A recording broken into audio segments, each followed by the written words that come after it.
Привет, друзья. Просто я вынужден был уйти, потому что было обстоятельство. Я продолжаю вот этот рассказ. Это первый час, вы уже, наверное, посмотрели. Вот вторая часть вот этой баллады ингушей. Юрий Ингушей, который мечтает о великой Ингушетии. Я просто не знаю, в чем величие. Величие, она о том, когда бывает человек. Вот всегда у меня пример чеченцы. Ой, сколько на их судьбы, на их недолю выпало страданий, переживаний, горести. Никогда не сломается, никогда вот это. Идет семимильными шагами всегда вперед.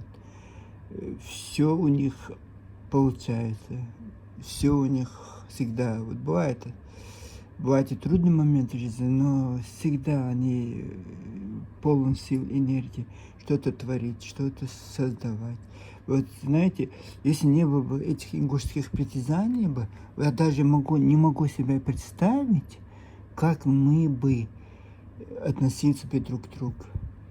И как мы были бы горды друг друга, вот этих провокаторов, вот эти, которые гранты спасатели, эти провокаторы, это человека можно, конечно, у человека есть слабости, три слабости. Деньги, алкоголь и как эти, половая жизнь, секс. Вот три слабости у человека.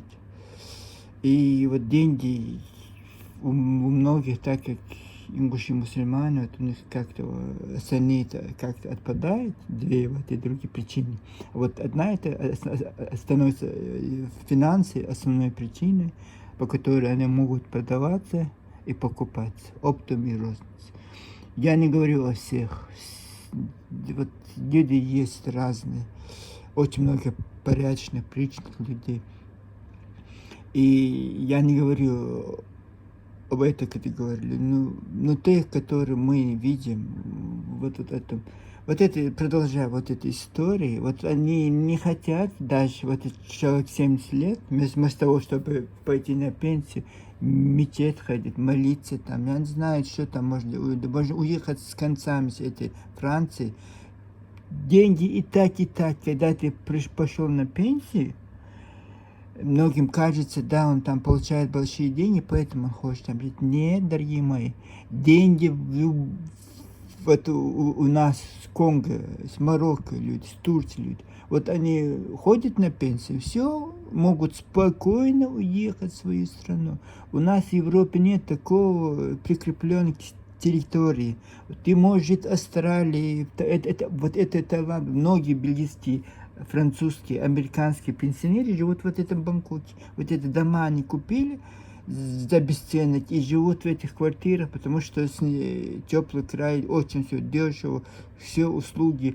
И ночная жизнь в Бангкоке очень бурная. И пенсионер, который, мужик, всю жизнь работал, пахал на эту страну, конечно, он сейчас приедет в этот Бангкок, и все.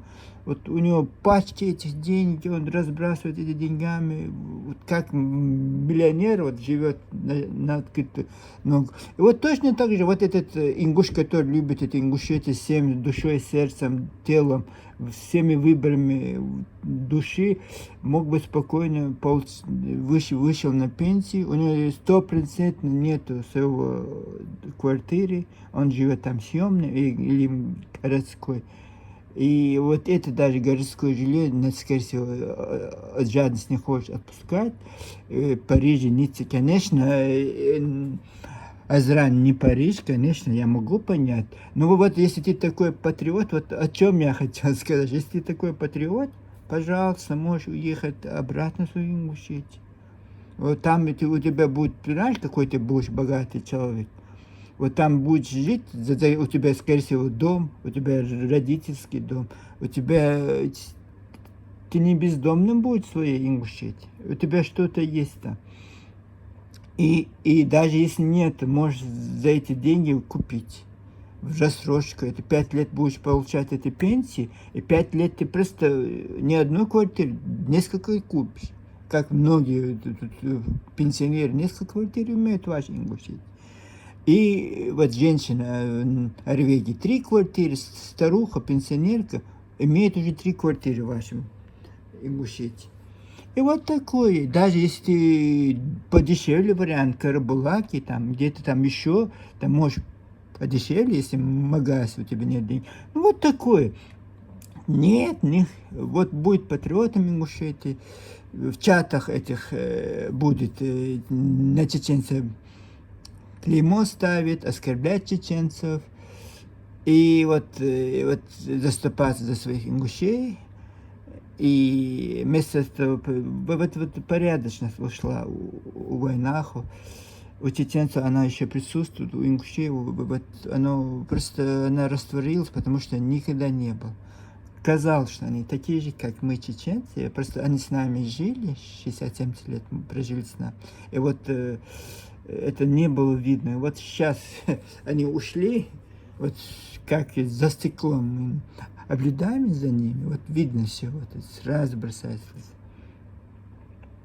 Сразу бросается. Бедные, несчастные. Конечно, они терпели это чеченгусская ассер, их насильно, скорее всего, заставляли жить в столице Чеченгусской ассер, в городе Грозном, насильно заставляли жить это в Владикавказе. Бедные, несчастные наши ингуши. Бедные, несчастные.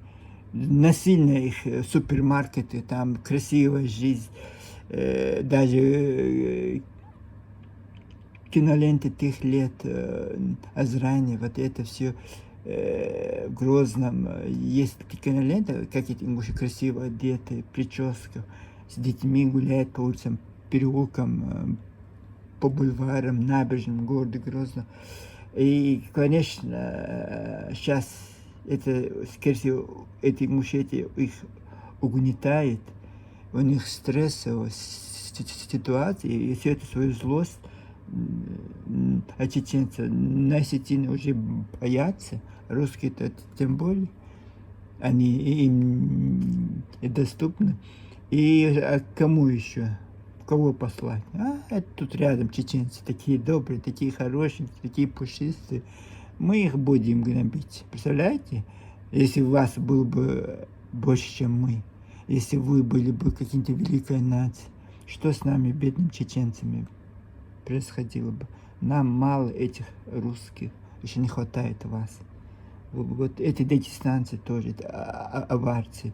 Вот 2 народа кавказских, вот этих неприличных. Эти аварцы, эти ингуши. Притязания, история притязаний, землю, это аварцы. Я, видно, этот наши, как это, не ханы, это, как это, ноцали, аварские ноцали принадлежало введено. Да, вы сперва посмотрите на карту, где вы раньше жили, в каких кишлаках, горах введено, это же столица Ичкерия была, это был как Назран, как Владикавказ, как Грозный крепость был, это столица была, и вы... Конечно, вам, когда нас депортировали в Веденском районе, вы поселились, вам понравилось там жить, и считаете это как ингуши. Вот сбежали из пригородного района Владикавказа, поселились в Сунжинском районе, Малгобекском, на чеченской территории, и понравилось, и сепаратизм, и против античеченской пропаганды, с русскими они спелись, и все. Конечно, им-то это понравилось. Точно так же эти аварцы думают, если ингуши получилось, давайте мы тоже что-нибудь, да. И вот этой странности у вас, конечно, очень странные люди. Вот я, знаете, я просто удивляюсь. Мне даже